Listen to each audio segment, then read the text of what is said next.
Hi dear student, आप सबका फिर से एक नई वीडियो में स्वागत है। आज हम लोग देख रहे हैं कि इन दहन और ज्वाला जो चैप्टर था उसमें हम लोगों ने क्वेश्चन नंबर 1 से लेकर 10 तक के ऑब्जेक्टिव को हम लोगों ने देखे और इस प्रकार हम लोग आगे क्वेश्चन देख रहे हैं इस वीडियो में।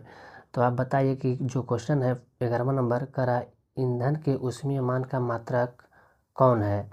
जिस प्रकार से किसी भी चीज़ का मात्रक होता है, किसी भी राशि का मात्रक होता है, जैसे अगर दूरी चलना हो तो उसको किलोमीटर में या मीटर में मापते हैं, वो उसका मात्रक है। अगर से किसी चीज़ का लंबाई हो तो उसको फीट में या तो सेंटीमीटर में मापते हैं। ठीक उसी प्रकार ईंधन के उसमें मान का मात्रक क्या होता है, आपको बताना है। केजी में होता है या केजे या केजी में होता है या फिर केजे में होता है या फिर के या जे में होता है। तो आपको बता दें इसका राइट आंसर जो होगा वो ऑप्शन नंबर बी होगा, यानी कि किलो जूल या किलो ग्राम होगा। ये दोनों हो सकता है मात्रक, ठीक। किलो जूल रहे तो सही और किलोग्राम रहे तो सही। तो चलिए क्वेश्चन नंबर नेक्स्ट इसका है। क्वेश्चन नंबर 12वां बोल रहा है कि मोमबत्ती की ज्वाला का मध्य भाग कैसा दिखाई पड़ता है। मध्य भाग मतलब होता है बीच वाला भाग। आपको पता होगा, अगर चैप्टर आप पढ़े हैं ईमानदारी पूर्वक तो आपको पता होगा कि मोमबत्ती की ज्वाला का मुख्यतः 3 भाग होते हैं, जिसमें फर्स्ट भाग को हम लोग बोलते हैं बाहरी भाग, बीच वाले को बोलते हैं मध्य भाग, और एक जो बत्ती के पास वाली भाग होता है उसको बोलते हैं आंतरिक भाग। तो ये जिक्र कर रहा है मध्य भाग का कि मोमबत्ती की ज्वाला का मध्य भाग कैसा होता है। तो लाल होता है, बी में पीला होता है, हरा होता है या काला होता है। तो आपको बता दें कि इसका जो करेक्ट आंसर होगा वो ऑप्शन नंबर बी होगा, यानी मध्य भाग पीला होता है, रंग में पीला रहता है, ठीक है। तो चलिए अपने देखिए क्वेश्चन नंबर अगला को हम लोग देखते हैं। तो क्वेश्चन नंबर 13 है। इसमें कह रहा है कि निम्न में किस ईंधन का ऊष्मीय मान सबसे अधिक होता है। जो नीचे दिया गया ऑप्शन है, लकड़ी है, किरोसिन है, एलपीजी गैस है या तो हाइड्रोजन गैस, इनमें सबसे जो अधिक होता है ऊष्मीय मान वो किसका होता है। तो आपको याद रखना है, क्वेश्चन बहुत ही अच्छा है ये, कि इसमें जो सबसे अधिक ऊष्मीयमान होता है वो ना ही लकड़ी का होता है और ना ही केरोसिन का होता है और ना ही एलपीजी का होता है। इसमें जो करेक्ट आंसर है वो हाइड्रोजन है, यानी हाइड्रोजन जो है वो सबसे अधिक ऊष्मीयमान हाइड्रोजन का ही होता है। एक बात और बता दें कि हाइड्रोजन को ही आवारा तत्व भी कहा जाता है, तो आप इस बात को भी ध्यान में रखिएगा। तो चलिए नेक्स्ट क्वेश्चन है 14 नंबर। करा निम्न में कौन विस्फोटक विस्फोटक का उदाहरण है। विस्फोट का उदाहरण है। विस्फोट मतलब नाम से ही पता चल रहा है कि ऐसा चीज़ जो फटे, ठीक, या फिर जो आवाज़ करे। तो देखिए, तो विस्फोट मतलब करा लकड़ी का जलना, लकड़ी जलता है तो क्या विस्फोट होता है? बिल्कुल नहीं होता है। तेल जलता है तो विस्फोट होता है? नहीं होता है। करा पटाखा का दहन, यानी जब कोई पटाखा को जलाता है तो वहाँ क्या होता है, वो विस्फोट होता है वहाँ पर, ठीक। पटाखा का फटना ही विस्फोट कहलाता है। तो इसमें जो करेक्ट आंसर हो जाएगा ये पटाखे का दहन होगा, यानी पटाखे का जलना वो विस्फोट का उदाहरण है, ठीक। लकड़ी का जलना मंद मंद मंद जलता है लकड़ी, तो उसका हो सकता है कि मंद ज्वलन होता है लकड़ी का जलना, ठीक। तो चलिए क्वेश्चन नंबर अगला है 15 नंबर, कि निम्न में कौन ज्वलनशील पदार्थ है। करा ज्वलनशील, तो नाम आपको भली भांति पता है कि ज्वलनशील उसको कहते हैं जो जल सकता है, ठीक। तो इसमें देख रहे हैं कि लकड़ी भी जलने वाला है, कोयला भी जलने वाला है, पेट्रोल भी जलने वाला है। ओ नो, कौन सा, अच्छा, इसमें थोड़ा सा मिस्टेक हो गया है, यानी कि टाइपिंग एरर है। इसमें और दो लिखा हुआ, निम्न में कौन ज्वलनशील पदार्थ नहीं है होना चाहिए था, नहीं है, यहाँ पर होना चाहिए था कि नहीं है। या तो क्वेश्चन इस प्रकार से रहता है कि निम्न में कौन अदहनशील पदार्थ है। अदहनशील के मतलब होता है कि जो नहीं जल सकता है, लेकिन यहाँ पर क्वेश्चन थोड़ा सा एरर रहती है, इसको आप लोग ध्यान दीजिएगा। या तो नहीं जल सकता है रहे या तो अदहनशील रहे। तो इसमें देख रहे हैं कि जो पत्थर है वो क्या है, पत्थर क्या है, अदहनशील पदार्थ है। यहाँ पर ऑप्शन भी गलत टिक किया गया, ठीक ना।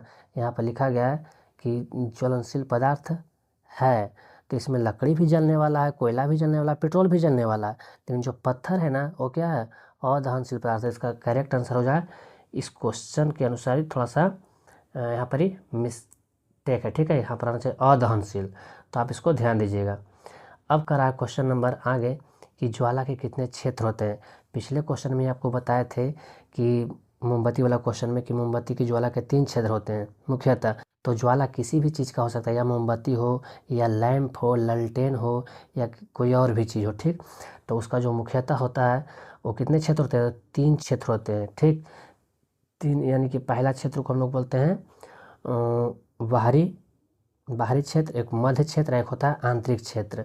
तो ये तीनों बात को आप याद रखिएगा, ठीक। नेक्स्ट क्वेश्चन है क्वेश्चन नंबर 17। कह रहा है मोमबत्ती में मोम किस रूप में जलता है? जो मोमबत्ती जब जलता है तो आप देखते होंगे कि उसमें जो मोम होता है वो पिघलता है और पिघल कर एक धागे के सहारे से ऊपर की ओर उठता है, और उठता है तभी जब वो गर्म होकर भाप बन के उड़ता है ऊपर की ओर, तो फिर वो जलता है, यानी मोम का वाष्प। ऑप्शन नंबर ए में ठोस का मोम, तो बिल्कुल नहीं, ठोस मोम नहीं। द्रवित मोम, तो नहीं। मोम का वाष्प। मोम का वाष्प कहने का मतलब है कि मोम पहले पिघलता है और पिघल करके वहाँ से उड़ता है, तो मोम का जो वाष्प होता है वही क्या होता है? जलता है। जब हम लोग देखते हैं मोमबत्ती जल रही होती है तब। तो चलिए इसका क्वेश्चन नंबर नेक्स्ट अगला है। कह रहा है बारूद में निम्न में से कौन पदार्थ होता है?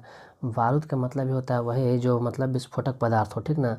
तो जो बारूद में होता है, जो यूज किया गया रहता है पदार्थ, उसको हम लोग क्या बोलते हैं? सल्फर, फास्फोरस या लेड या विस्मथ।